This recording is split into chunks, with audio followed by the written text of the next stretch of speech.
She asked me to speak today, and I don't feel qualified because I'm just 30, and I feel like you should have a lot of life before you give advice. Like a lot. So I'll share something that I shared with my sisters instead. And Tell how many sisters you have total. I have 7 little sisters and 2 little brothers. So a lot of sisters and a lot of young women's lives to steward. Go away. You make me cry.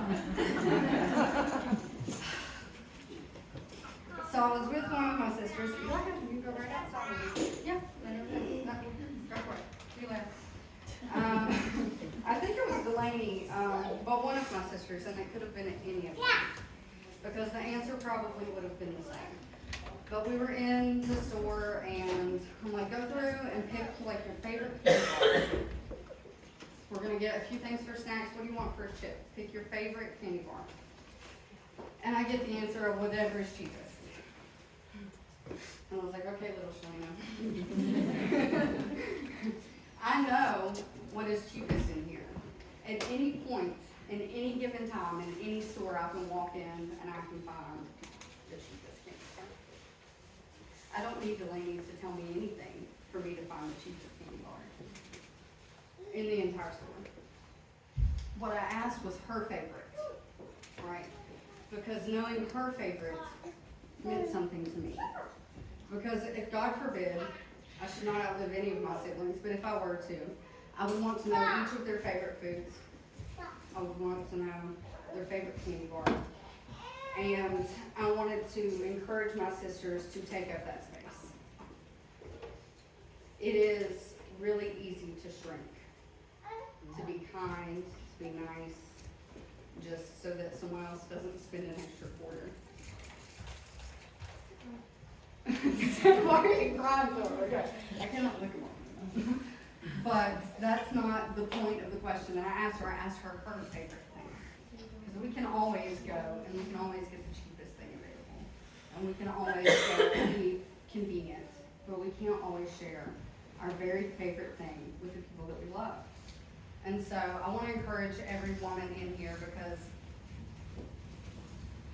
I feel a revival in the women that I'm around of them starting to take care of themselves, like for the first time ever, and show other women around them what it means to be okay to take up space, and not to be selfish, and not to be put in the spotlight. And that's not what I'm talking about. I think everybody here knows. What I'm talking about is someone being able to buy your favorite candy bar after you're dead. If you are always just convenient and small and cheap, then they can't do that. Long after all of us are gone, there will be a new cheapest candy bar, but it won't be your favorite. So I encourage everybody, always share your favorite thing. When someone asks you to share a part of yourself, don't hold back because you think that they're not gonna like white chocolate. Who cares? If you like white chocolate, that's your favorite thing, say it with your whole chest. And another thing that I wanted to read a quick little poem at the end here, but you know, I still, when I'm in a public restroom, I take like the first 2 sheets off the toilet paper and I put it in the toilet. Because when I was like 7, my sister, or no, I think it was Josie, wasn't it? It was Josie. It wasn't one of my cousins. She said, that part's dirty because it's been out in the bathroom air, right? And I am 30 years old this year, and I still, like, I found myself doing that subconsciously in a public bathroom this past, like, month. Within the last month, I have done that. And I was like, I have been doing this thing for 22 years of my life plus, you know? Because someone that I loved and respected told me this thing. And it's like we carry all these little bits and pieces of people that mean the most to us. This event, and everybody in here means something to my mom. And one day when we all go to heaven and everybody has their heaven day, there will be people in this room that she's changed their lives and I'll never know. Amen. And I don't know. And they have the story of her, and she's a hero, and she's the favorite speaker, where they loved her favorite pink shirt. Something is going to be, I love this about your mom, and I want to hear it all. I want to sit and, absorb every ounce of the favorites of all the people that have loved me and come before me and shaped who I am. And that doesn't just include the people that are older than me. My sisters continue to shape me by just being who they are, by just growing into different people that need different things. And it's beautiful to get to walk each other through that and to remind each other. I want to know your favorite thing, right? Not just the cheapest thing. Let me read you this poem that I found real quick, and then I have children to chase. Sorry if I'm seeming impatient or rush past anybody getting to a baby today. You're the favorite kid. Today I'm the favorite thing, so that's really all that matters. All right, screw that. That's not mine. All right. The women I'm closest to live far away from me, at least a plane ride and a few hours of driving. I see them as constellations across the country, pins in sweet locations, marking the edges of a blanket I hold close to. The women I love the most are varied. They have different passions and styles, but similar in their bravery, their tenacity, and their love, and their daring. They know flavor.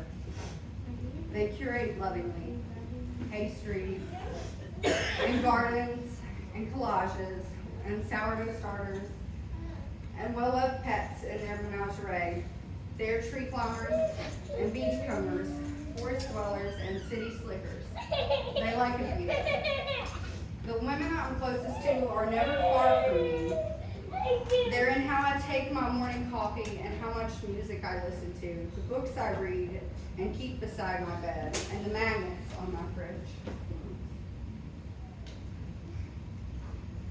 They're in my smile lines around my eyes and different styles of smoking. They're in how I cook and how I grow herbs and how I spend my evenings. I hear their bare feet on the floor and their laughter around the hall, and they inspire me with softness and ferocity. By Sophia Brown. So that one was just really, when I listened to her read it, because it's her poem, it's her words, she's so good.